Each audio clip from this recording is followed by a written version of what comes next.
Hello. Hello. Good morning. Thank you so much for joining us today. Sorry, I couldn't hear you. I can hear you now. Oh, it's okay. I just said thank you so much for joining us today. We're really looking forward to having you.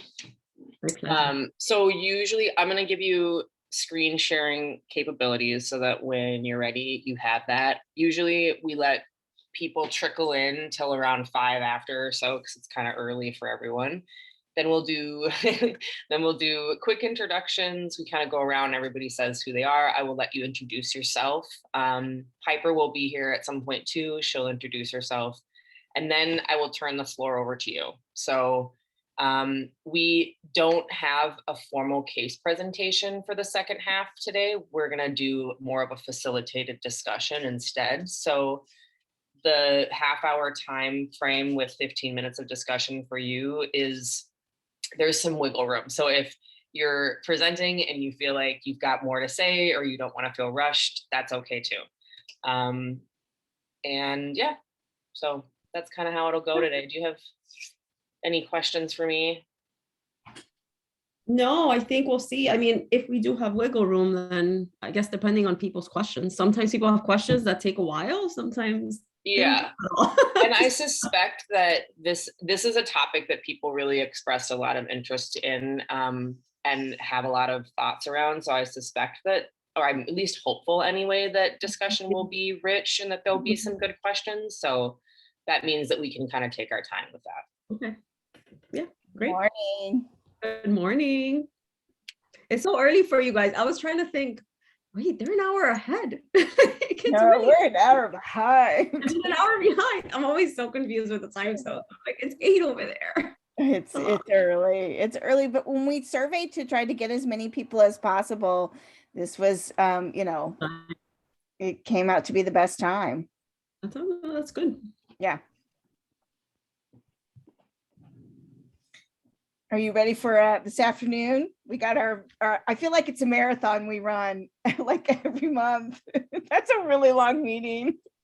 It's so long. It's like draining. It's like these meetings that just like, I don't know about you, but I come out of it, even if I don't talk the whole meeting. Like somebody is like, I'm just not gonna talk a lot today, because for what? Like let me see if I can relax in this meeting. And then it's exhausting still. I'm with you. Oh. Yeah.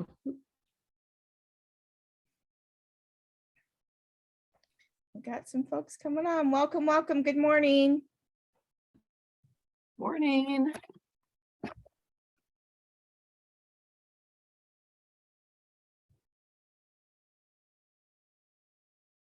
Piper, I'm going to need to jump off the call at 9. Okay.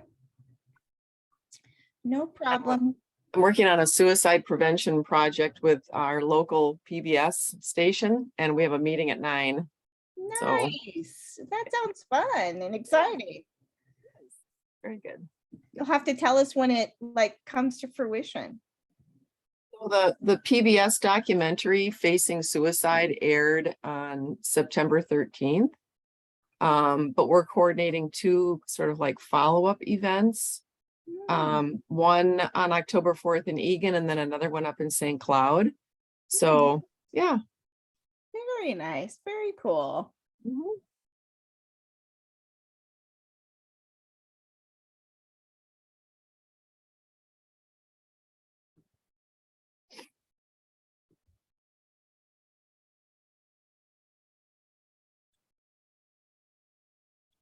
Just going to give everybody another minute and we'll get started.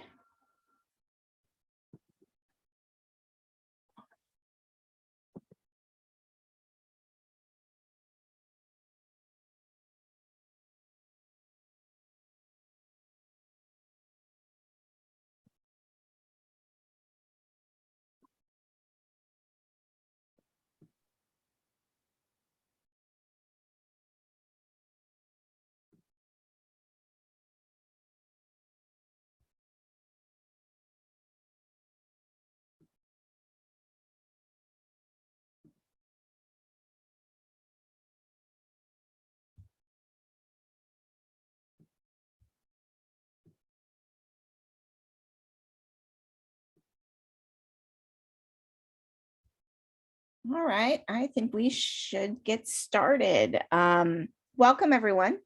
So excited about today. We've been planning this for a while, and I'm really excited to introduce our speaker today. But why don't we do introductions first, just so Iruma has a little idea who we all are, and we'll end with Iruma, and so she can give a little introduction as well. But this is going to be a really good one, I have a feeling. So I'll start out. My name is Piper Meyer Kalos. I am a psychologist and co-PI of EpiNet and also an IRT clinician. And I will put it over to Carissa. Good morning, everyone. Thanks again for showing up. I imagine we'll have some more people coming in the next 10 minutes, and so I'll let them in as they join. I'm Carissa Kudre. I work with Piper doing clinical research and project managing, research coordinating. That's my child on their way to the bus. My apologies. It's been early morning.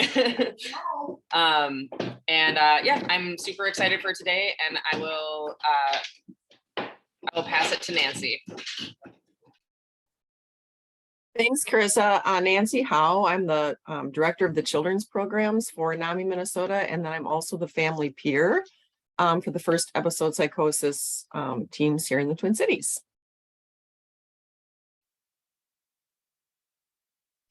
Sorry, I'll popcorn to Saoirse. Hi, I'm Saoirse. I'm one of the IRTs at the Hennepin Healthcare Hope Program, and I'll pass it to Claire. Good morning. I'm Claire Moser. I'm a supportive employment and education specialist with the HOPE program. I'll pass it to Amy. Good morning, everyone. My name's Amy. I'm here working with Piper as an IRT clinician, and I will pass it to Melissa. Hi, I'm Melissa Delho. I'm program director for the Navigate teams at the University of Minnesota out in St. Louis Park. Also done some family clinician work primarily. I will pass it off to Vic. Hi, I'm Vic Ornstein, and I'm the certified peer specialist on the HOPE team. Oh, and I'll popcorn too. I don't know who's gone yet. Lindley? Okay. Hi, I'm Lindley Brodden. I'm the case manager with the HOPE team in Minneapolis. I will popcorn to, has Marielle gone? Nope. I have not. So I'm Marielle Demery. I'm the director at the HOPE program and a family clinician. And I apologize that I'm not going to be on camera because I might have to leave early and I don't want to be disruptive. But it's good to see you, Iruma. I will pass to Orly.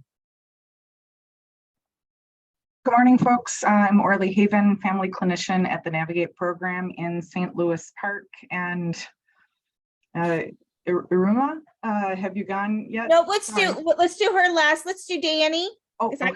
I've been keeping track. No worries. Hi, I'm Danny, and I'm the C, so Sport Education and Employment Specialist for the HOPE program. And Danny, you sound like you're in your car. I am. But I will pass it to Elizabeth. Hi, I'm Elizabeth. I'm with the HOPE program in Minneapolis. I'm an IRT. I will pass to Kayla. Oh, sorry, I didn't have my camera on, but hello, good morning. I'm Kayla James. I'm an IRT with the Navigate program in St. Louis Park. And I'm not sure who hasn't gone yet. Jules, let's do Jules. Yep. Hi, everyone. I'm Jules Lindholm, and I coordinate the strengths program outside of Riverside. I've done some family work and assessments as well. Excellent. And then I think we just have someone I can see is Newman. Yep. Excellent. Hi, my name is Helen, and I'm an IRT therapist for the team that's in Cedar Rapids, Iowa. Excellent. Welcome. Thank you. All right. I think we go. Did I miss anybody before Iruma? So I just have to say, I'm so excited to have Iruma here. She, I feel like is my counterpart. We often will talk about similar things because she's the clinical training director for On Track. So she does a lot of the same things that I do, but she's also a co-PI on EpiNet. So we have a lot of very good similarities. And I'm excited about what she's been going to talk about today. One of the ways that she's brought this to EpiNet is that she's been co-leading a work group on cultural considerations and how to respond to that in first episode psychosis. And so we thought without that and all of the work that she's been doing, that it would be good to bring her in to talk today. So Iruma, if you want to say anything else and introduce and just start whenever you're ready. Great. So first, thank you guys for inviting me. I really appreciate the opportunity. I think this is such important work, and we're all trying to get a sense of how to do this within CSC. So the more that we can spread the word, have conversations, learn from each other, I think the better. So I'm really excited about today and seeing all of you so bright and early. I was just mentioning before we started, it's so early in your time zone and so many like bright and early faces here. So let's get started. I do invite you guys to interrupt, ask questions, share what comes to mind. There are no right or wrong ways of thinking about this. The approach that I'm going to take is really based on how we've been thinking about it and On Track. We started infusing this into our work for the past maybe 2 to 3 years. We always had this cultural piece, right? Where I think all of us did. One of the foundational principles of CSC, whether we're doing Navigate, On Track, or any other model, is cultural competence, right? That was baked in. But this is really a shift from cultural competence. This is really how do we think about it in broader terms, really understanding what the impacts are. So that's the frame that I'm going to take today. Let me start sharing my slides. So give me 1 second.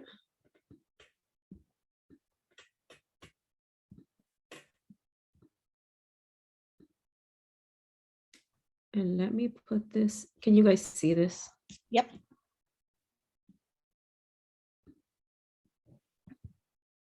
Do it here because I can't see the controls in the bottom. Okay, great.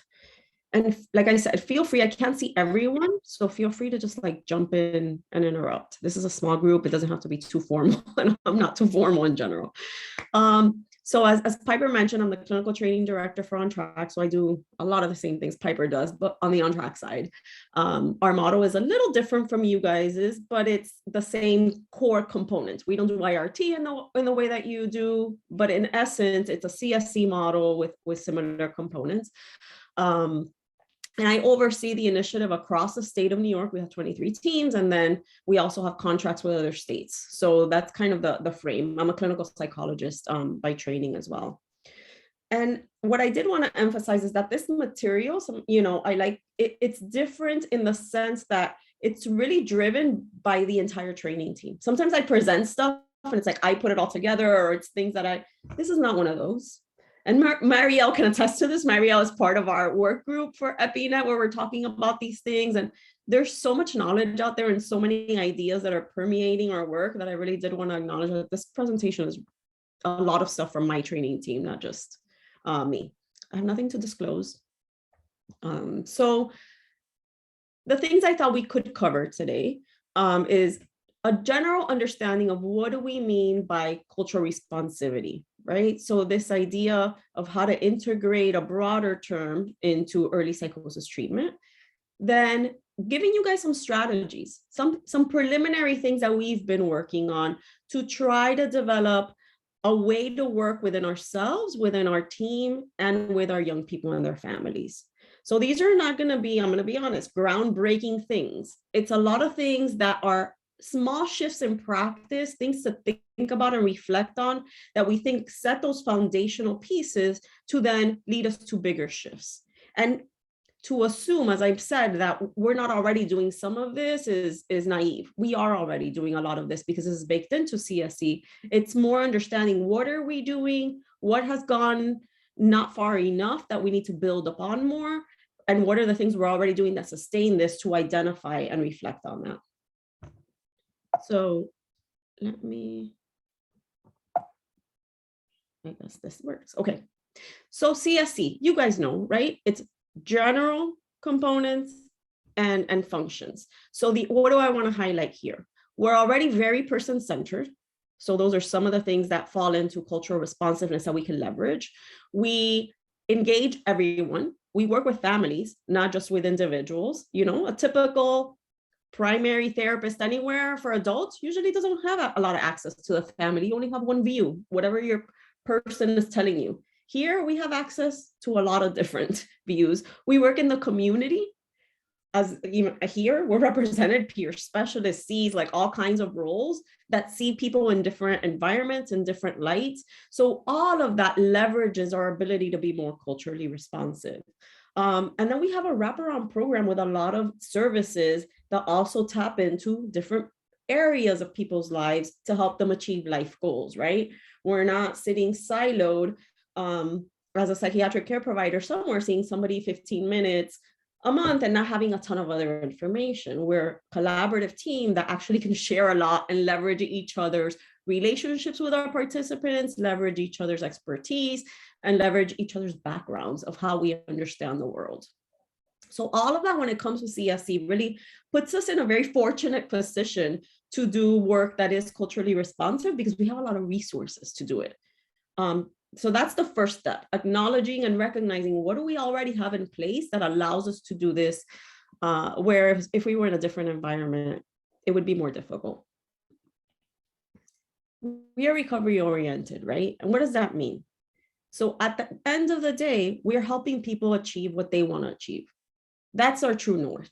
It's not helping reduce symptoms, although most of our teams do a great job at that. It's not necessarily keeping people out of the hospital, although we do a great job. It's people helping people build a life in whatever journey they want, helping them to support whatever goals they have without judgment, without thinking about, oh, that's a realistic goal. That's not a realistic goal. No, you're not ready for this. Yes, you're ready for that. That's not our model. That's not our frame. So the idea is that if we're really true to the recovery model and the core principles of empowerment and walking along with someone in their personal journey and all of those things, thinking about their worldview, thinking about their place in the world and how that impacts the way they can navigate the world, which at the end of the day is the basics of the cultural responsive sort of frame, it is part of what we need to be considering. Furthermore, right, shared decision making. We're not the types of teams that tell people what to do or that have like strong judgments. Somebody's going to come and work with me and I'm going to tell them like, you need to go do X, Y, and Z, or I think we need to work first on your symptoms. Or no, we recognize that people's values and preferences really drive treatment decisions, that they need to collaborate with us, that we have expertise on certain things and can make recommendations, but they have expertise on themselves and what they want and what they prefer, and that none of our treatments are a panacea. None of our treatments fix everything, right? It's a combination of things. So when you think about that and you think about the way we involve people and you think about, and I noticed this with some of our teams and some of the way our teams work with people, what are the things that get in the way sometimes of people engaging in shared decision-making? A lot of it has to do when we're not really understanding or aligning with their worldview or their cultural perspectives, right? And not only culture around, and we're going to go on to define culture, but not only culture around, oh, I am this race or this ethnicity or this whatever. It's a confluence of that. It's someone's identity and how they relate to certain things. And one of the projects I'm doing in On Track, just to kind of deviate here a little bit, is looking at how to present shared decision-making to people of color, because shared decision-making in some ways is sort of founded on a very Western concept of individualism, right? Like on the one hand, we're empowering people with shared decision-making and we're saying, you are in the center of your care and you are you can guide decisions, you can speak up, but for someone who the whole world has told them always, your opinions don't count, you don't get taken seriously, regardless of psychosis, just because of their immigrants or they're Black or their systems in general have kind of oppressed them. All of a sudden, this great team comes and gives them that messaging. It's not going to really land in the way that necessarily we might want it to land. or it's not going to get accepted in that way. And what we hear from some of the young people we interviewed, we did qualitative interviews with some of our young people before we're in the process of designing these modules on shared decision making to give to our teams.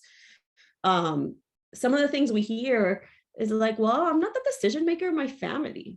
Like, that's just not how my family works. So it's weird for me to come in and you're telling me like, sure, you can make decisions, but that's not how my family works. Like, I am the youngest member. That's not.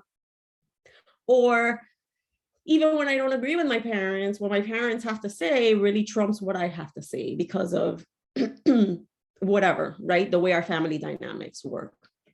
Or I don't know, like I just came from the hospital and nobody listened to me. And why would I know what the decision is? So this thing that feels very empowering actually doesn't feel, it's like you're putting me in the hot seat by asking me, what do you want and how do you want? Like, why don't you tell me, right? For some people, that power dynamic in the beginning of having the doctor tell them what to do, actually, that's what makes them feel like they trust, the team. So there's just a lot of different ways to navigate or orient people, even to the concept of what role they play in making treatment decisions, that if we consider all of the ways people have been oppressed, all of the ways people have been told through society that their voices don't matter, and we can acknowledge that and find ways to start the conversation there, then we think we could be more effective in actually engaging them in shared decision making and having a more involved process. So we are in the process of developing that. We'll see how it goes and if it actually makes a difference.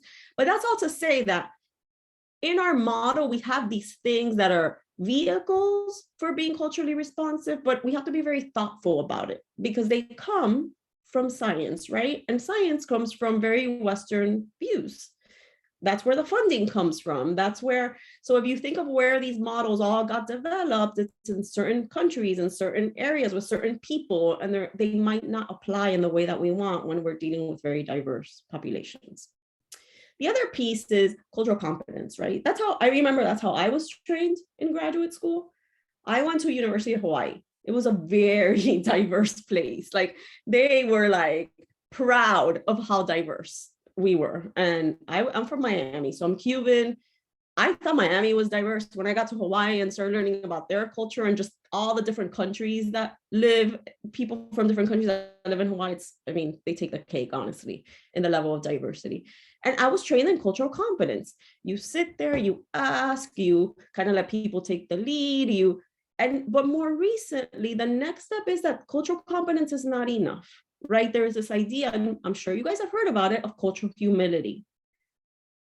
And we're going to talk more about that. To us at On Track, that is a step beyond than cultural competence. It's a step beyond than what our model says right now, which is understand people's culture, give them the CFI, try to get on the same page and move forward. We're saying we need to do more than that. And there's other strategies that could be quite helpful.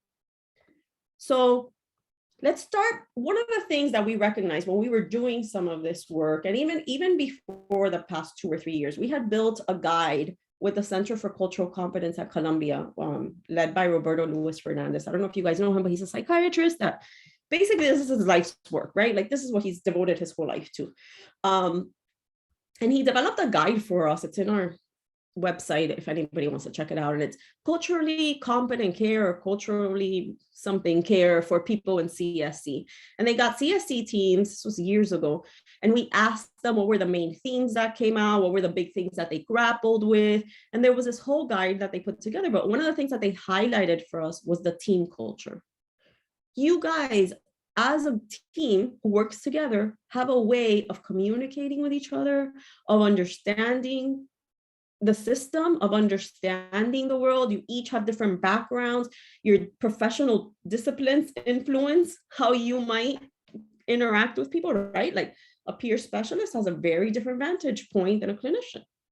So thinking through and reflecting the way that the providers impact is one good first step. And that is like low-hanging fruit, because that's something you guys can talk about in your team meeting. That's something you guys can start integrating into the way you communicate with each other and start reflecting on that. Like, what do you guys as a team think about different things, different people that you're working in? How do your own judgments, biases, worldviews impact what you're seeing in front of you and how you're responding to it?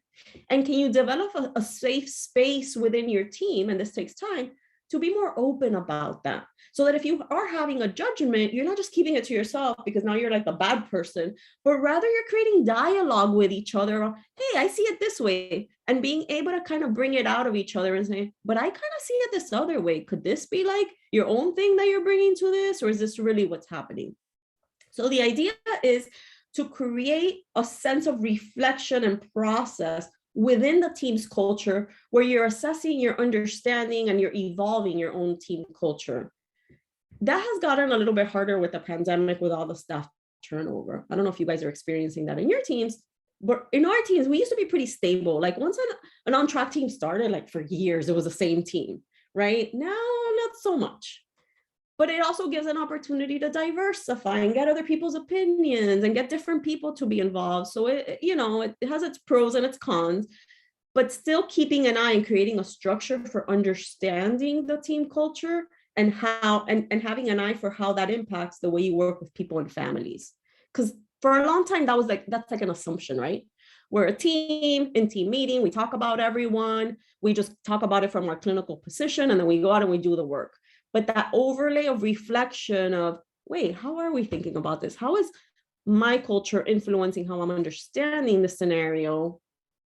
That takes, I think, a step beyond, and something that our teams can start doing. So what do? So for example, you start developing awareness of systemic issues that impact society.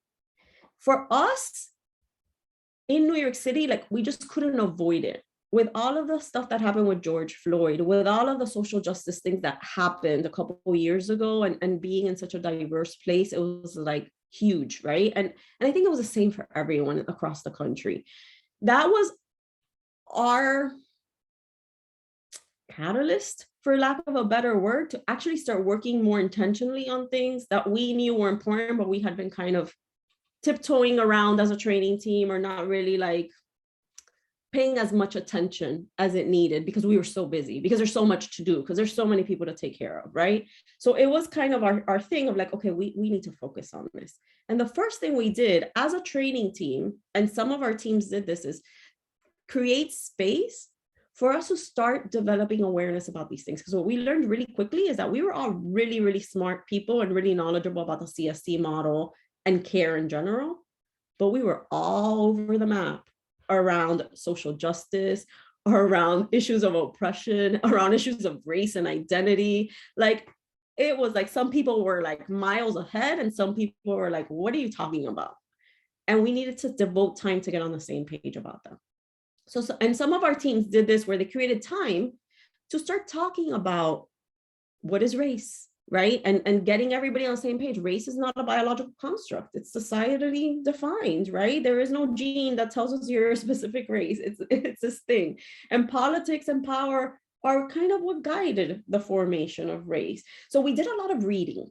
We did a lot of, like, people started coming out with recommended lists. I remember we worked with the psychiatrist, Ruth Shim. I don't know if you guys are familiar with her. I mean, she's leaps and bounds ahead in the field and in thinking about this stuff. And she put together for her folks, I think she's at UC Davis now, like a list of like the 2020 challenge. And it was a series of like podcasts and articles and all kinds of stuff that you could just like read and reflect on as a group and just develop awareness. So it wasn't this complicated training. It wasn't this thing, just kind of how do you get the conversation going? How do you start understanding some of these concepts so that everybody understands what we mean by racism, what we mean by structural racism, what we mean by systems of oppression. And it's the idea that it's normalization and legitimization of historical, cultural, institutional, and interpersonal dynamics, right?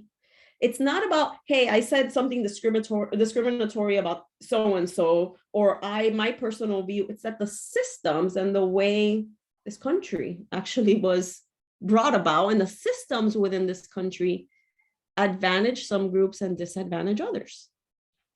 And having a general recognition and acceptance of that's the way the world works, and historically becoming really familiar about how that got built up in that way. It's not about you or me, it's about years and years of things that happened before us and systems that we are navigating that have a whole history of why they're like that, but they have a real big impact on people of color. So getting that frame for us as a training team really helped, because it moved us away from, what do I know about Blacks? What do you know? Or Blacks versus Latinos, or this versus that, or poor versus rich, which is kind of where the argument ends up going anyway, or everybody has an issue, to let's think about systems.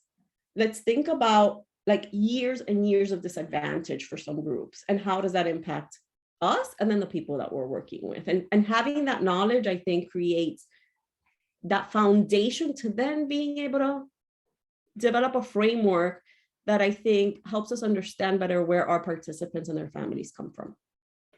So thinking about your identity, these are simple questions, right? You guys can start asking yourselves, how would you describe your own identity and culture? And whether you do self-reflection on that, or whether you do a team exercise to kind of be able to verbalize and think through. We did some exercises within our team on like the identity pie. There's a lot of stuff out there, right? And there's like a donut of what's important closer, and then what's less important as it goes. Doing any of that stuff, I think, just helps people develop some awareness about, what are your values? What's important to you? What parts of your identity are more salient? And then how do you think, this is the important part, how does this show up for you in your interactions with other people? How do you communicate based on that? Who do you gravitate towards based on that? And as you can imagine, you take it one step further. How does that lead you to interpret the information you get from your participants and your families, and then make decisions? What treatment approaches do you feel most comfortable with? And for whom?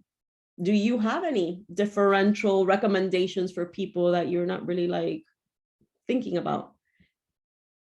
Is someone raising their hand? No? Oh, okay. I thought it was like, You're good. Okay, I'm Stretching out my stiff carpal tunnel thing. Okay. So no, sorry. Like, jump in, please. Jump in. Don't raise your hand because I can't see everyone. Just jump in.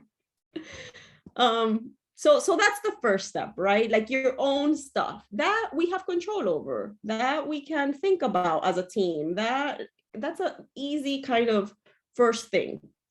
Then we start thinking more broadly.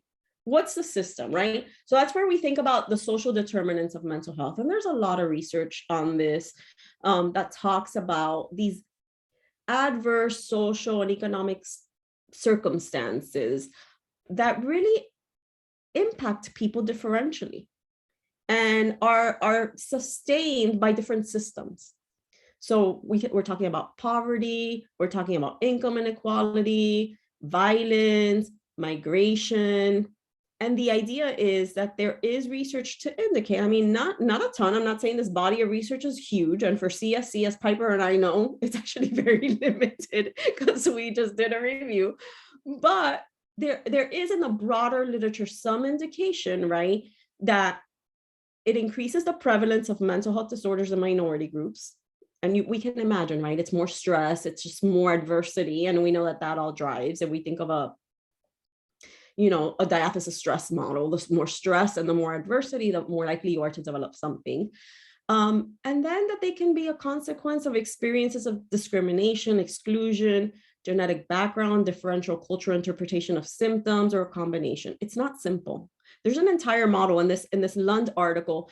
It's interesting because if you guys look it up, there's an entire model that's very complex of all the factors and then how they interrelate with each other, because it's not just one-to-one, right? What could be really stressful in some environments, like being an immigrant, in other environments, if you're an immigrant to this country, but you are in a community that's full of people like you, it's actually protective, right? Because they get you, because you have social support. So it's not simple, but the big picture is that in general, there are things that disadvantage certain groups and do lead to more issues with mental health.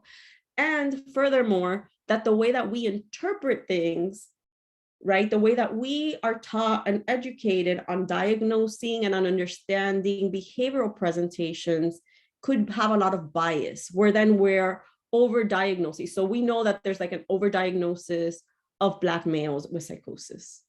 And some of that has to do with the way we interpret behaviors that we see that maybe we're not recognizing them as part of like culture, and we're kind of putting them in a pathological bucket. And there's a whole thing on the protest psychosis. I don't know if you guys have looked at that, but Steve Smith, one of our trainers, put together a great presentation for us, and just kind of thinking about that narrative of Black people and how through the civil rights movement, a lot of things got interpreted and perceived as psychotic when it was like a reaction to this environment of just oppression.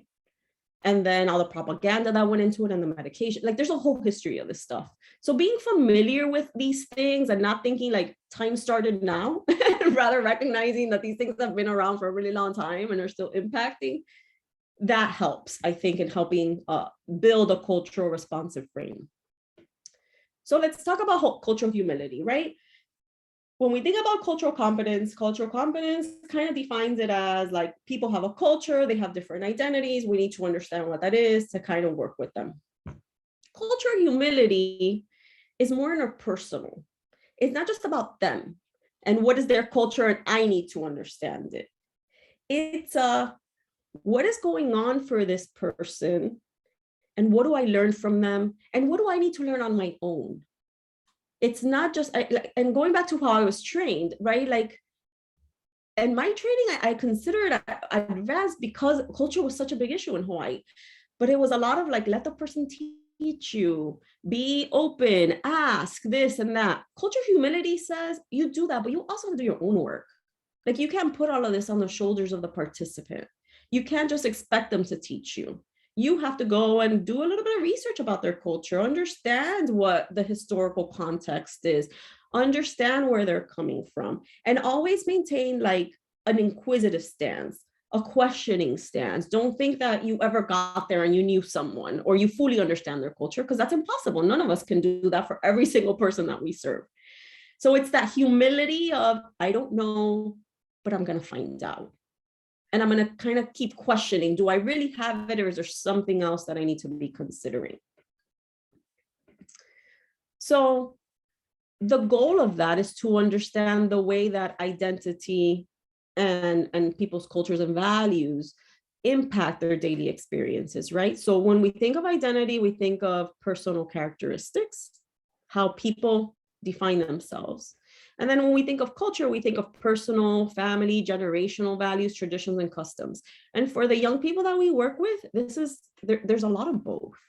Because I don't know about you guys, but the young people I work with, a lot of times, they identify with things of youth culture way more than they identify with their race or where their parents come from or any of that stuff, right? Like young people that we worked with, it's like, oh, I identify as like being in the rap culture, or I identify as like just whatever their hobbies are, we're in a developmental phase where identity is not only getting developed, but really, really important. It's like that high school, college, where you're still trying to figure stuff out, and your identity, who you are, how people see you is really important.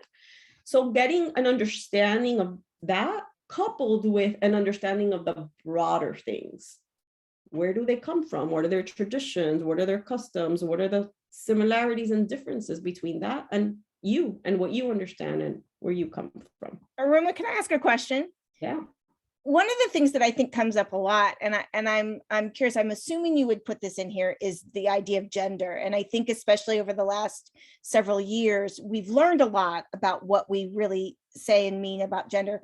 But I think that we, in this developmental phase, often see people really, that's part of their identity in a very strong way, figuring out what they want to represent themselves, right? So would you add that in there? Sure, for sure. That is all part of it. It's anything that has to do with how the person defines who they are. So it's, and we'll give more examples later in the slides, but gender is definitely a big one.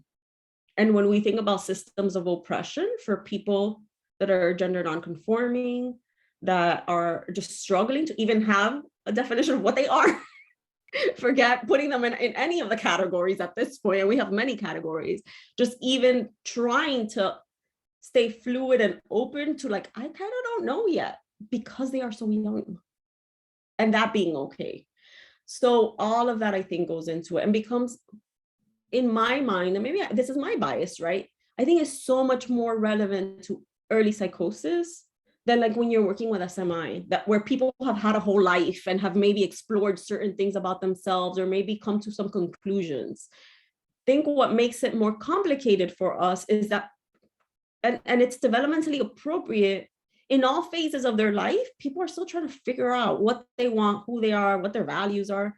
I remember working with a young man, and this was a Black young man, and we were talking about some of these cultural things, and part of his response, like, I haven't thought about this stuff. Like, I just don't sit here and think about like all the ways I've been discriminated against, or all the, like, that's just not how I think about myself right now. You know, you guys are bringing this stuff up. So we're working with people that are just kind of in a different stage, and we don't want to squash that. Like, it's actually pretty good that they're questioning. It's good that they're exploring. It's good that they're kind of figuring out their place in the world, because that's what any young person should be doing. And we want our young people to be on track with what every young person should be doing, right? Like, that is our goal for all of these programs. So yeah, I think we grapple with a lot, and anything related to identity becomes more complicated in our environment. The other piece with cultural humility is understanding that we just can't know everything about a person, right? So because you can't know everything, you have to watch making assumptions or generalizations. You have to remain curious, you have to remain open, that just because you worked with somebody from a certain background doesn't necessarily apply to the next person of the same background, right? So I'll share me, right? Like, not all Cubans are the same. There's a lot of differences between people who come now, people who grew up there versus immigrated, people like me who came when I was 3 years old and basically like grew up in the United States, people who came when the 60s when the government fell, and those people were higher socioeconomic status, people that are coming now that are really like poor and starving. Like, there's so many differences generationally and in time of what that experience is like, that to think every Cuban is like against the dictatorship and blah, blah, blah, and have this, it's a stereotype. And it doesn't apply. It's not a salient, right? The people from my mother's generation and above, like the government and all that pain of what the government took away and how horrible it was, right? The dictatorship is very prevalent. People that grew up in that dictatorship, it's not that they were in agreement with it, but they're more worried that they never had enough food on the table because the economic issues became more prevalent. So that's all to say, and in all cultures and in all groups, what, you know, not generalizing and understanding what the interface, and then going back to Piper's point, right? Then it's, how does that mix in with youth culture and where you grew up and gender and identity of like who you are as a person and what kind of job you want to have and how you see yourself, and all of these things together kind of prevent us, I think, from making assumptions. The minute we make assumptions, I think it prevents us from like aligning effectively with people in a way that moves the work forward. So for the work that we do, we have to understand, and I would encourage you guys as a team to be intentional about reflecting on this when you're thinking about the people you're working with, and when you're having like team-based discussions on what are people's identities and cultures, what are their families' identities and cultures, what are the culture, what's our culture of our team, and what is the interplay between these two things. And then see, are there areas where we're doing really well? And what are the drivers of that? And are there areas where we're really like struggling, and what are the drivers of that? So the cultural formulation interview, I mean, it's a great start. I think you guys use it, or if not, are familiar with it, and it's freely available, right? So it's this tool that's freely available. It was part of the DSM-5, I think. But you can Google it, and it just kind of is an assessment that's very open-ended, that allows people to put things in their own words and helps you as a provider get an understanding of what are facilitators and what are barriers to treatment in the way people understand what's going on for them. So I always recommend that one. in our FVP guide that Roberto Luis Fernandez helped us develop, these are the main things that people brought up, that teams brought up, they grapple with when it comes to culture and CSC work.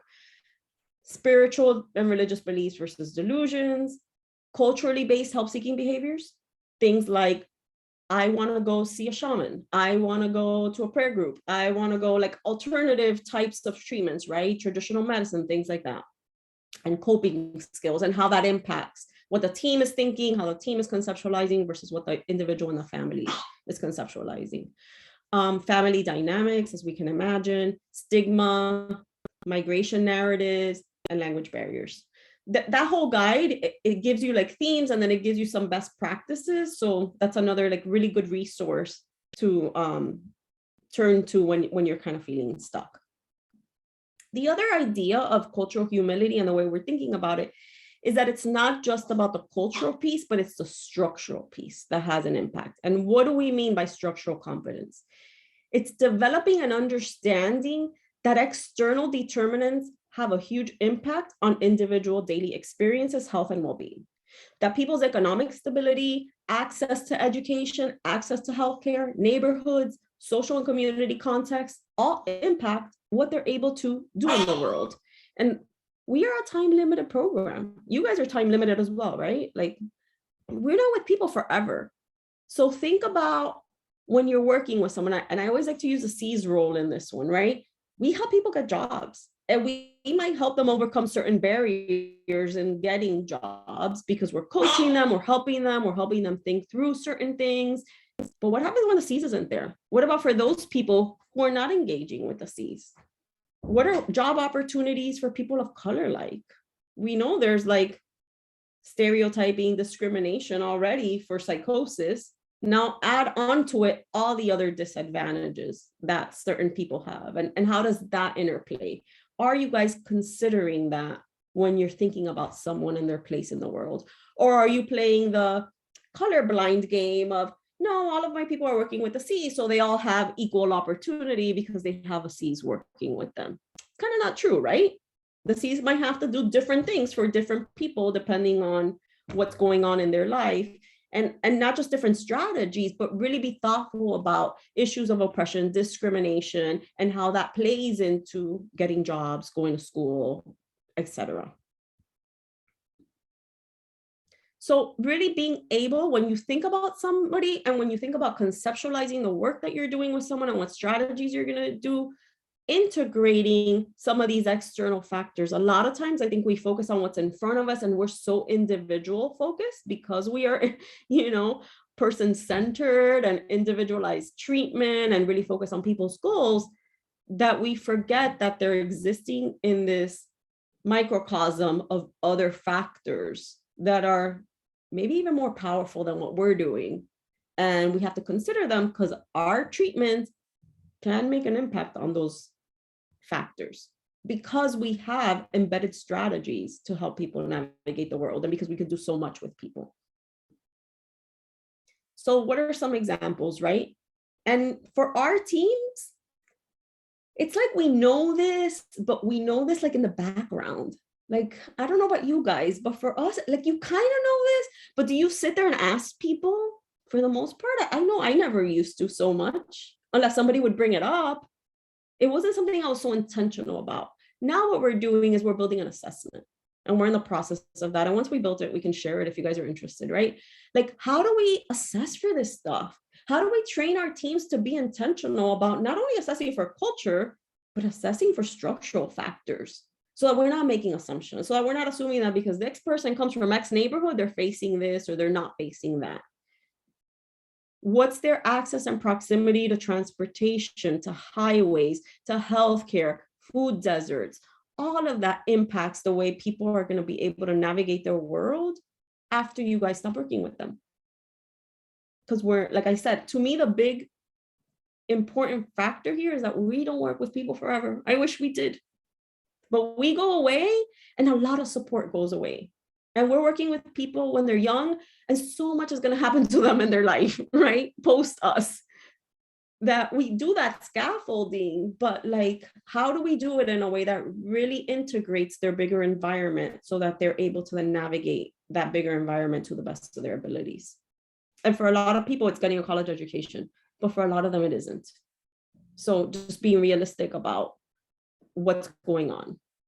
And then the aversive experience. This is another one that we're trying to like figure out how to get our teams to be more strategic and asking about this stuff, because what we hear from young people of color is they don't want to be the ones to bring it up.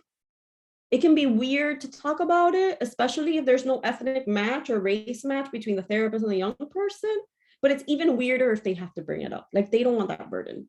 So how do we train our teams to be more thoughtful about bringing up issues of discrimination and prejudice and profiling and exclusion? Because we know there's impact and we know there's trauma associated with that, that people may or may not be aware of. But at the same time, like, how is that impacting? The other thing we're trying to be really thoughtful and get more educated on are these other things, right? Like involuntary hospitalizations. We're having a lot of discussions about AOT in our team. And, or I don't know what you guys call it. I shouldn't use acronyms. Like when somebody has mandated treatment, mandated outpatient treatment, right? Where in our team, we're like, okay, we really don't advocate for that, but it isn't uncommon if somebody's completely disengaged from the team, that like the psychiatrist or somebody might say, or coming out of the hospital, and I say, well, let's give them a year of mandated treatment, because then at least they come in and then we can work on the rapport and we can work on the engagement. And what we're starting to consider now is how that is disproportionately given to people of color and what are the outcomes of that. And that's like a New York thing. I would encourage you guys to like look at Minnesota and think about what are some of the ways these systems, we think about them in one way as benign, as providers, or as helpful, because we definitely have these bias internally. And it's like having the discussion within our training teams, like, wait a minute, do we need to reconsider this? And I'm not saying we're totally dismissing mandated treatment. We're not there yet, but we're definitely having a lot of discussions to try to understand within our training team of how do we want to think about this and how do we want to give guidance. And at a minimum is helping clinicians think like, is this disproportionately used with people of color in our teams? And what is the impact of it? What is it really doing? Because what we actually hear is the more that you do it, and I've heard this forever, when that year is up, in New York, it's for a year. It's like 1 year at a time. When that year is up, even when you did really good CSC work, people want to stop coming, because there was always that cloud of this was mandated. I just have to do it. So it's not as effective when you really think about it for our purposes and what we measure as a good engagement and what we want, it isn't as effective. So anyway, it just kind of like things to think about, systems to think about more broadly, because it impacts the work that you can do or not do, and it limits some of the things that we are able to achieve even with our very progressive models.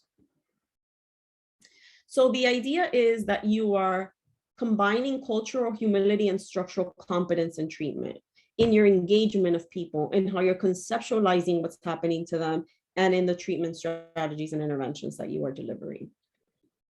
So what do we think are some basic best practices? And this is the part we're still building out, right? But in engagement, and we do this already, but ramping it up, having even more curiosity around cultural identity, values, and interests, and being intentional about asking about it. Attending to structural needs, we do this. We help people with concrete needs all the time. We know we do this, and our on-track teams have case management embedded in. I know navigate, there's variability, but we do help people with, very concrete needs. But how are we thinking about that at the systemic level in our conceptualization? Using people's words and definitions and really aligning with them. Being sensitive to language, to pronouns, to how people want to identify themselves, to who people are in the world. What are the labels that they're holding on to? What are the labels that they want to give up that society is putting on them? All of that stuff, just developing more awareness when we're engaging with people so that we can understand who they really are. Normally, we think about experiences, beliefs, and patterns, right? So this is a take on the CBT triangle in certain ways of how we think about the way things work. What we are saying is that you can't do all of that without understanding the impact of structural disadvantage and cultural identity, because not everybody starts at the same place. So for some people, they're going to need something different to get them where we want to get them. And assuming everybody's starting at the same place is actually not helpful. So without this kind of understanding of the bigger system of where people come from and what are the things that are already working against them, we can't make as big of an impact. So having this drive the conceptualization, it becomes really helpful. And then obviously, this is where our models, I think, have strengths, right? We lean into resilience. We lean into what Pat Dean calls personal medicine, right? Which is people's ideas of what works for them rather than us telling them, go take medication, go do therapy. It's what else? How do you derive meaning and purpose and value for yourself? And let's build on that. Access to quality of life resources. Where do people play? Where do people work? What do people want to do? And how do we give them access to that stuff? And then how do we help reduce external stressors? The other piece, I think it's exploring non-insight focused treatment. And I think our on-track teams do this really well, right? Like we help people create personal narratives. We don't tell everybody that they have to agree with a diagnosis of psychosis. They don't have to agree with how we are thinking about it or the medical model. Peer specialists play a big role in our teams. And then the family interventions, moving away from individuation, moving away from this idea that a young person, this very Western view, everybody needs to like move away from their family, but rather work from within what family dynamic people want to work in. I remember some poignant example, and I always use this one because it's a personal one, right? I was in a meeting and somebody said in the meeting, like, if I was a young person and like I got diagnosed with some medical illness, like I wouldn't want my mother to find out. Or I think they said cancer or something. And I was like, and me as a young person, as a 42-year-old woman, the first person I would probably turn to is my mother. Because that's the culture I live in. My parents know everything. It's just different. It's a different worldview. So being aware of like, what's our bias? What are we judging as something? What might people judge differently? What builds on people's resilience and natural social networks? And taking that at face value, I think becomes important.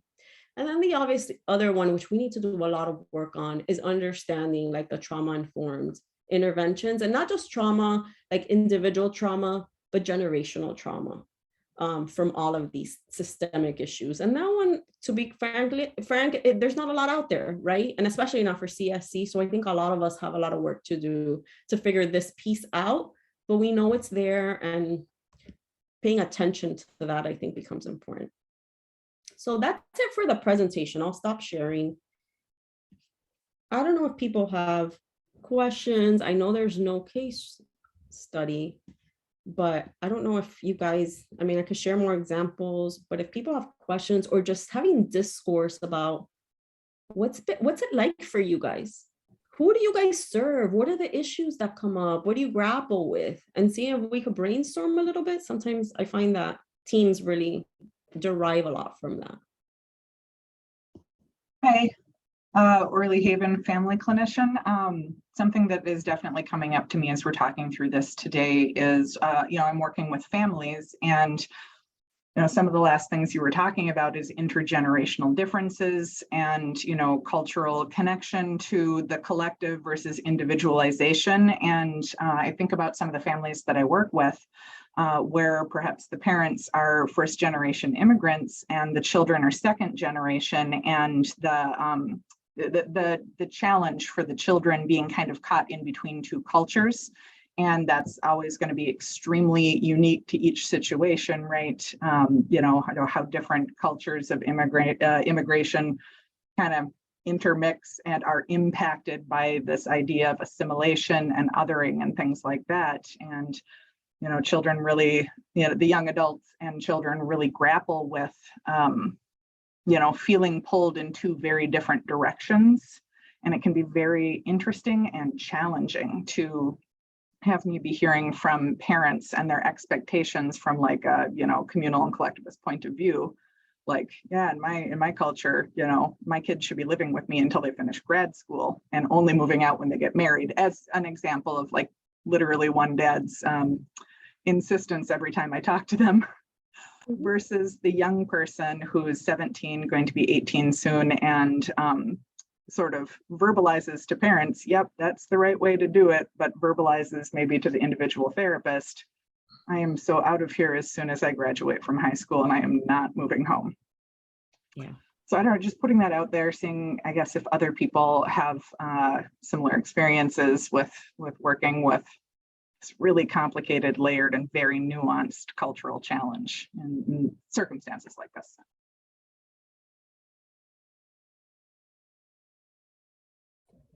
That reminds me of, like, I'm thinking of a couple different clients that we work with where it's like kind of even the opposite, where like, and I think this is very much based in grief, but like where families or parents have these like high expectations for their child. And then the kid is very okay with staying at home and like really needs that, or is okay with not going back to school this semester to like focus on their wellness, but then the parent has a lot of difficulty in that culture of supporting individualism. So I think the reverse happens as well, and kind of on both sides of how family culture can work. I agree. And I think what I observe is that, Elizabeth, what you're bringing up, we're really well equipped to deal with in CSC. And our manuals, our training, that's kind of the traditional way to think about it, right? Like we have a lot of tools for that. We know that families are grieving. We put ourselves in the family member's shoes of loss. We give them psycho-ed about, you know, having patience and coping and all of that. So our model scaffolds us and gives us the tools. Like that is the really difficult, challenging, it's not to minimize scenario, but I feel like that one, we kind of know. The one that Arlie, I don't know if I'm pronouncing your name correctly, so I apologize. Orly, no problem. Orly is the other side that we are not so well equipped, because we are told you have to align with the family, you have to align with the young person, but there's two different views. So as a provider and as a team, how do I align with two people that are on opposite ends of the spectrum, right? And telling me that they want different things, but telling each other that they're on the same page. And I'm going to give you an example of a really recent event that happened on one of our on-track teams. This is very unfortunate, but of how this goes in a way that like it totally, like this was like the worst outcome that we would have wanted in those scenarios. So the family, exactly what you're describing, had these views about the young person. The views were the young person has to stay home. They can't leave the house. We don't want them to go out and do anything in the world. And it had to do with their culture, and it had to do with the way they view women in their culture. The young person wanted to have a boyfriend. The family thought the boyfriend was a bad influence. So absolutely not. You cannot go see your boyfriend. Like you need to stay here. The young person would tell the team exactly what you're saying. This is not what I want. This is not, and this was an adult, and yet not able or not wanting to leave the home environment. Like it wasn't a young person that like rebelled and, you know, how we would think about it in the US, like, okay, I'm going to pack my bags and I'm going to figure this out. I don't agree with you guys.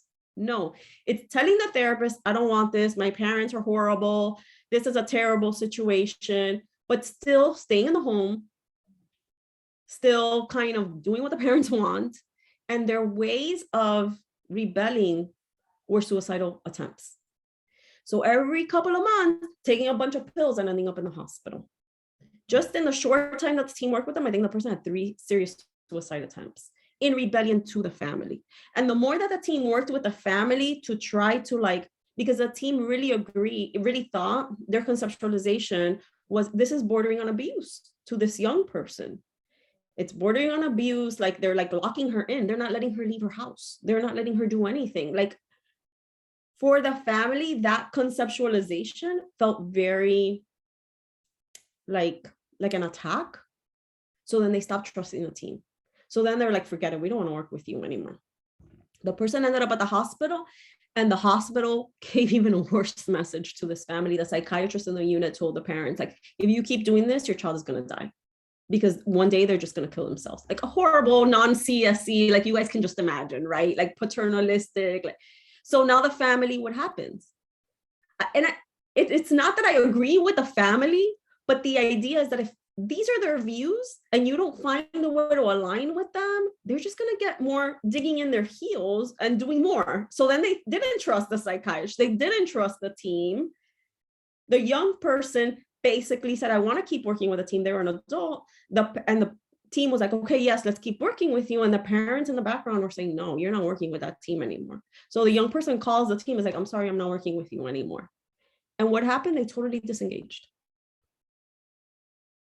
And the outcome of that is, for me, it's really hard to align with people that have different views. And in this case, the team, I'm not questioning the team's judgment that this family may have been abusive. I don't know. I mean, I wasn't a provider.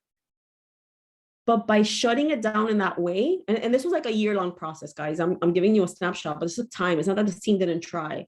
But by having this difference in perspective and not being able to find even a little bit of common ground with that family, it shut things down so much that they left. And now what impact can the team have? Now they have no impact on the young person or the family.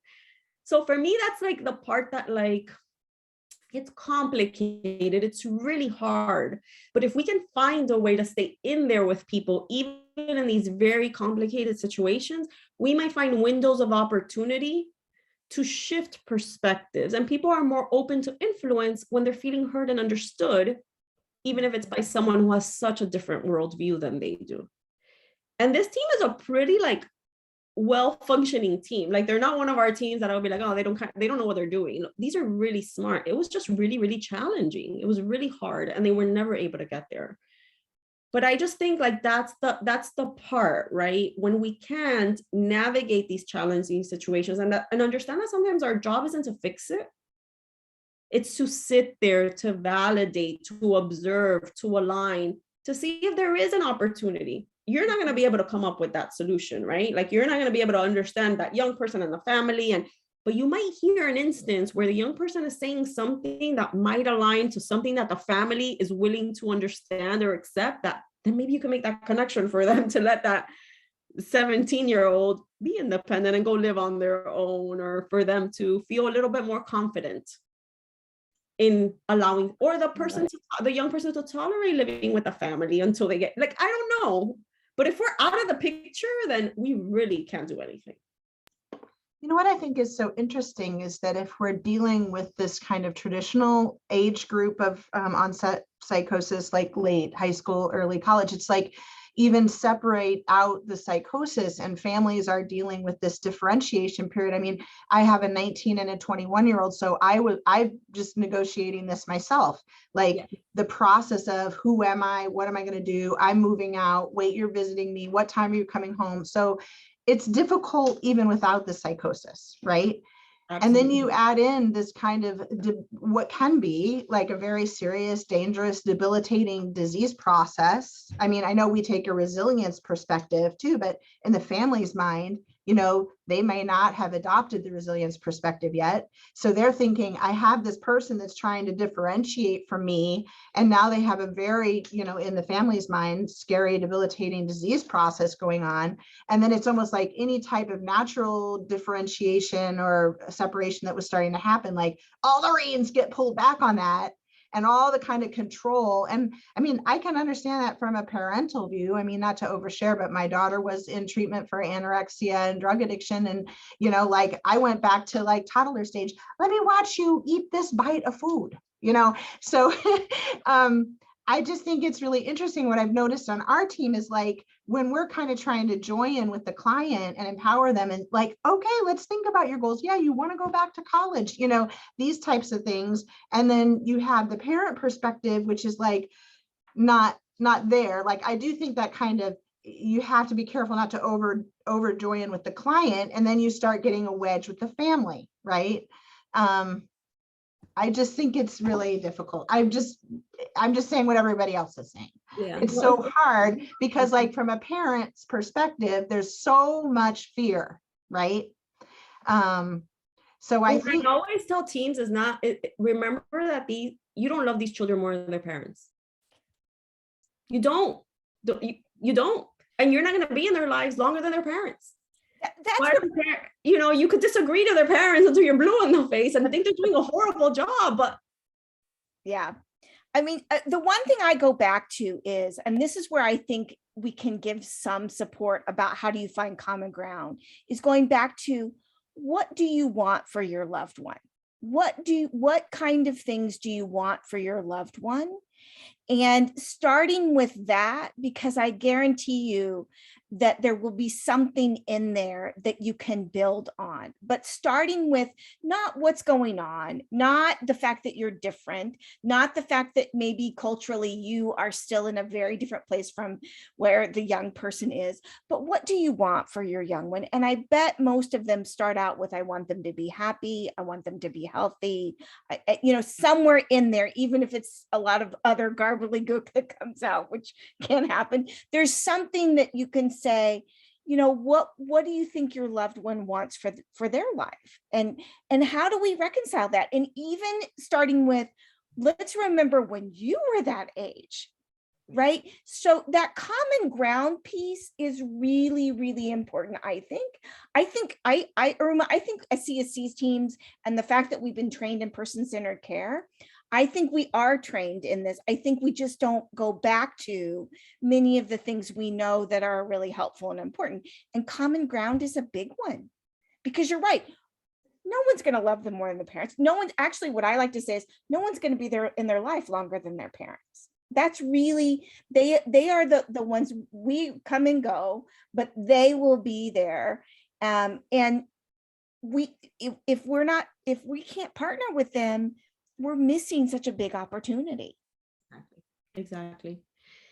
And then that's where like understanding where the parents come from, where in some cultures, right? And we've seen this in our teams, even with that example, right, of the person can't leave the home until they're married. What's at stake? Because sometimes we're assuming it's just like preference, but for some cultures and in some circles, like we're going to get shunned. We're not going to be able to go to see our friends. We're not going to be admitted in church. We're not going to be where like our whole family fortune and name is down the drain. Like understanding what is at stake when parents say this stuff, because it's not the same for everyone. For some, it's just like tradition and values, and it's just my worldview. And for others, it's like, we're going to get kicked out of our community. Like this is like a black scar on us forever. And there you might then take a different approach. And negotiate differently, because at the end of the day, what we're helping people is negotiate. And the young person might not be appreciating the impact. So they might just be standing on their thing, and the parents might be looking at it black or white of like the impact, but there might be some middle ground. So I was going to add from a C perspective. So with the HOPE program in Minneapolis, me and Danny noticed we're getting a lot more referrals, adolescent referrals. So a lot more people in our program that are in high school. And I think that'll continue to be the trends. And working with parents, it was really difficult, especially with like coordination with school and parents and like whose role is what as far as advocacy. So we created kind of a C and parent worksheet that we're now reviewing during orientation of like, this as you can expect that I will be doing, this as a parent, what you will be doing and how we can partner together with the school system. And hopefully that's like that coaching too, when we're not there, how they continue to like have a relationship with school. And I think I'm excited to use that as you get no referrals to see how that like impacts just this unknown of like our parents wanting me to connect back with them every week or a month. There's kind of a set expectation of this is what we're doing and what our role is, because it can be really like gray and a lot of things can be missed. So I think that's been helpful. And we made a parent questionnaire too. A lot of families, depending on someone's culture, that it was an expectation when a student was like not in school, they were still studying. And like what parents' expectation was in an educational setting was very different. So we made this questionnaire of like, what is a parent's goals for their child and how that differs between the students, and like how do we then, that's just really important key pieces that we didn't necessarily have before. And I think now, because that'll kind of be a bigger picture of like, how do we get them people in family sessions in order to talk through this like grief process or like negotiating what that is. So I know those are the two things that we've have seen and kind of said, how do we kind of approach this and hopefully create these, I don't know, questionnaires to support us in that. So it's been difficult, I think, in C to balance. No, that's fantastic. And I think you're bringing up such a good point, because once we're working with under 18, it gets even more complicated.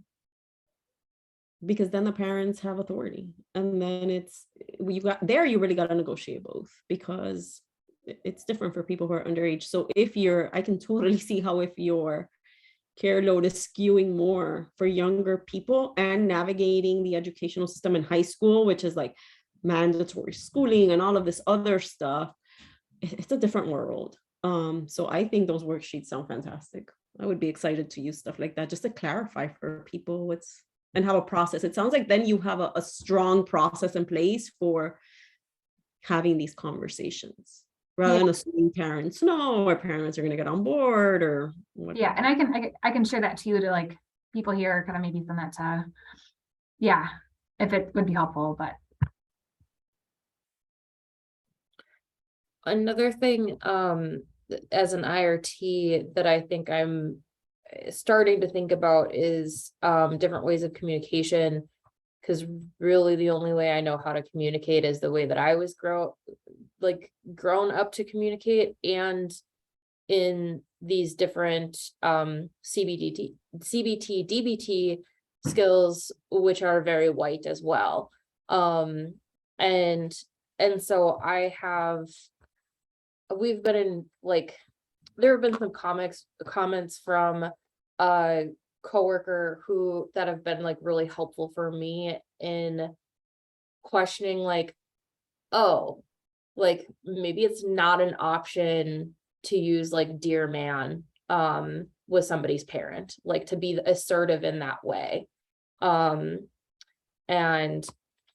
so that's been something that I've been thinking about, like when I coach communication, like how I can be like just more I guess in this cultural humility, like learning first. I don't think I've been doing that.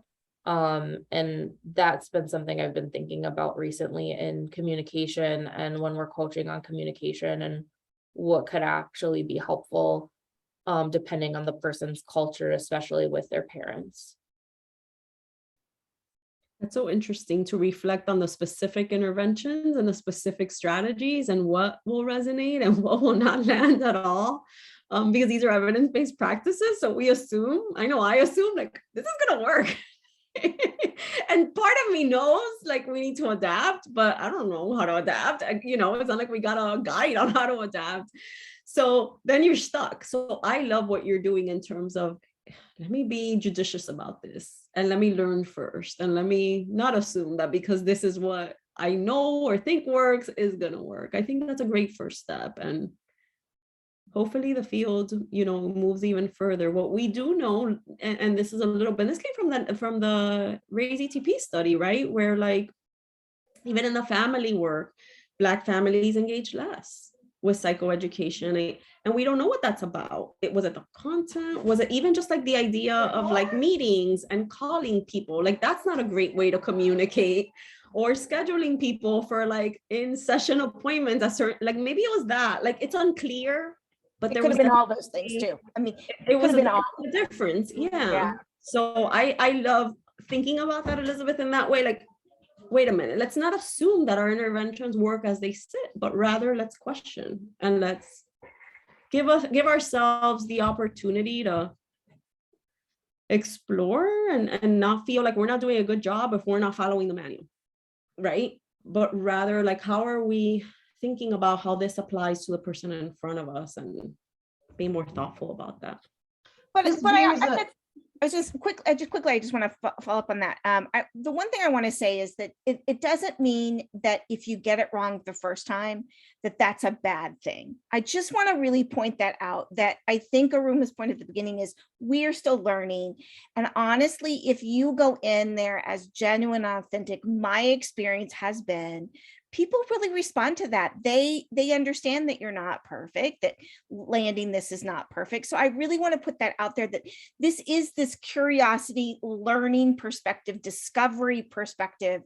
And even if we do our best to try the evidence base that we're trying out and it doesn't land,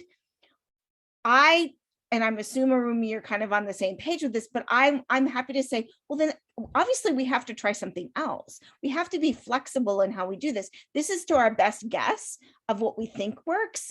And sometimes it doesn't, but don't be afraid to try. Don't be afraid to kind of pull up the white flag and say, let's try something different. But I just don't want people to feel bad about that. Not at all. That's the curiosity. It's the doing things and being iterative about it. Like what is, and these are for the therapists in the room, what is therapy, right? Repair, repair, repair. You try stuff, doesn't work, but if you have a good relationship, no matter what happened in that session, you have an opportunity to repair and do it again. Nobody gets it right the first time, even in like any therapeutic interaction.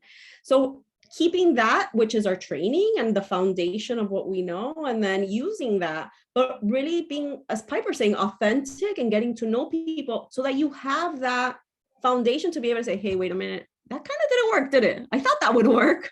I feel like it didn't. And having the person be able to be honest with you so that they stay in it. The trick here for me is always, how do I help people stay in it? Be motivated enough to keep working with me on something, even when they're not feeling like, until we get there, because we will get there. But if I'm doing things and I'm not aligned to what they want, or they're not able to feel comfortable really saying what's working and what isn't, then that's where the disengagement happens. So it is that trying stuff for sure, and not just sitting back and expecting. We know these interventions work, and maybe they need to be adapted, but they don't get thrown out the window. They don't get thrown out. We know that this is the foundation of what works. But it's really curious to try it and be like, hey, I'm not going to assume that that worked or that landed. Let's talk about it rather than go do the homework, which is what I would have normally done. Like, oh, there you go. And if it didn't work, it's because you didn't do it right. That was my stance as a, psychologist. You didn't practice enough. You didn't follow my instructions. You just need to do it more.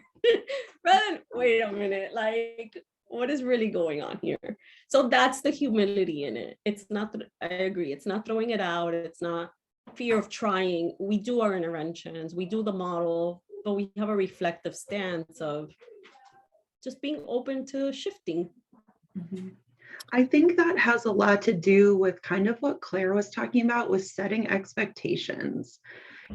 All of our team members start out with orientations, and so how do we use that as a venue to describe our role as, like, acknowledging this is a Western view of treatment. I'm here to bring you that view and to invite you to share what does and does not fit, and have conversation about how it might or might not apply. I think being able to generate that type of space from the very beginning and set expectations that that I want you to contribute. I want you to kind of critically think through this, agree, disagree on the front end, can be really helpful. And then two, I think about, how Piper was talking about the importance of really grounding in values and common ground. I then kind of take it to the problem solving module, where I like how our problem solving module really talks about, any possibility is an option, right? No matter how far out there. So, and then we can talk about the advantages and disadvantages of each of those. I think that's another opportunity to really explore different perspectives that might not that might not be shared by both family and the individual in our program. And then last, I just want to say, Iruma, that I really appreciate your presentation, especially this aspect of self-reflection and self-awareness. I think it's a space that we all need to start in. And then to the shift from cultural competency to cultural humility and the intersectionality of all the different components of culture that each individual, including ourselves, brings to the table. I think this is just the start of like really great conversations and that work that we are doing in kind of today's society and whatnot. So thank you. No, thank you for that feedback. And I think you're spot on. I mean, I feel very privileged to do this work. Like most people here, I think people that gravitate towards CSC have like an innate like passion for it and belief in it. Otherwise, we wouldn't do it. It's like this thing that we've seen get built in this way that very few people get to see treatments get built so quickly in this way and disseminated. I mean, I came from the SMI world and I got into this pretty young, so I don't even have that so much of that. But in SMI work, it's very much like it's a grind in some ways. It's very meaningful, but it's a grind. And with CSC, I just feel like we have so much opportunity because our models are robust, because we have funding, because we have support, because people believe in us. Like when I was in training and even my first years of my career was like, you're working against like, everybody thinks SMI is just like the recluse, the things that like, why do you want to work there? You don't see a ton of change, and here it's like, I don't know. I feel really, really lucky to do this work. So I'm always trying to think of how do we move it forward? But like I said in the beginning of the talk, leveraging that we have so much. Our teams are so dedicated. The people that come into this work are so like anxious and hungry to do more and to really do something different. And they're not people that have typically been burnt out and now like, I'm just like in the wheels of the system, but rather people that want to innovate and then our participants, they're also young. They're also young. And we're getting them right at the beginning where it's really, really challenging, but there's so much potential. So from those perspectives, I think there's nowhere else to go but like up and more. And so all of these ideas that you guys are bringing up and really innovating within our teams to help push things even further could be so powerful. So I appreciate the feedback, Melissa. And I also think, as you were talking, one thing that came into my mind as like a strategy, the CFI, one of the last questions talks very directly, asks people like, in the past, like, how do you think about treatment and what are some of your barriers? Like what got in the way? And that's where people will tell you, it's that person who didn't talk my language. It's that person who didn't have appointments. Like eliciting that in the beginning to set expectations, as you're saying, like some of those CFI questions could also help with that orientation piece, because you're very pointedly asking people like, what got in the way of the past? Like, why didn't you engage with that other provider? And that could kind of guide you into like, okay, so for this family or for this young person, let's be on the lookout for this thing, because we know that's going to be a big turnoff. So. Can I add to that? I asked that question in most or all of my orientations. If somebody has had therapy in the past, what that was like, what they liked, what they didn't like, but then also like, especially if they haven't had therapy, asking like what their perception of therapy is, because I actually think that's a huge barrier in engaging, is like this idea that people have about what therapy is, and like this is not that. And so that I have found has been like this huge barrier to like people thinking I'm going to have to talk about this really hard thing, and then that impacting their engagement. And so like even getting those like stereotypes about therapy hopefully out of the way, I'm hoping, and then addressing barriers and things that they liked of like, let's try to replicate that here. I'm not your past therapist, but like if this is something you liked, I can try to bring that into here. I'm hoping that that's made a difference in engagement. And you could use that parallel with families, right? Families sometimes think you're going to tell their kids what to do. and they don't understand why we go at their pace, and they don't understand why we're recovery oriented and why we give them options. Why are you telling them that it's okay if they use marijuana and we're going to use a harm reduction? Why are you doing that? So educating the families on what our motto is, on what we know works, on the motivational strategies that we use that are not telling people what to do, and how that actually gets us where we want more effectively. Because I know with families, I've encountered a lot of like, what are you doing? Do you not know how to do your job kind of thing? Versus, and it's educating them in the same way that you're describing, Elizabeth, doing the same thing for families. All right, I'm sensitive to time. Does anyone have any last question, last comment, last feedback? This was a fantastic discussion. I appreciate you staying on, Iruma, because this is something the teams have been really interested in, and I think that it's a really valuable discussion. So any last comments, questions? Lots of thank yous in the chat. Well, this was a treat for me. I love talking to people doing the work. So this was a real treat. So I appreciate the invitation, and anything that we could do on our part, let us know. Piper knows how to get Absolutely. I think the continued collaboration is beautiful. And the fact that you've got some folks from our teams on your work group means there's opportunities to keep bringing this back. So yeah. As we develop stuff, like we will continue sharing. So absolutely. Thank you so much. These discussions are really great out here in Iowa. It's nice to find some like minds. So thank you. You're very welcome. Thank you, everyone. Have a good rest of your week. Thank you, guys. Thank you.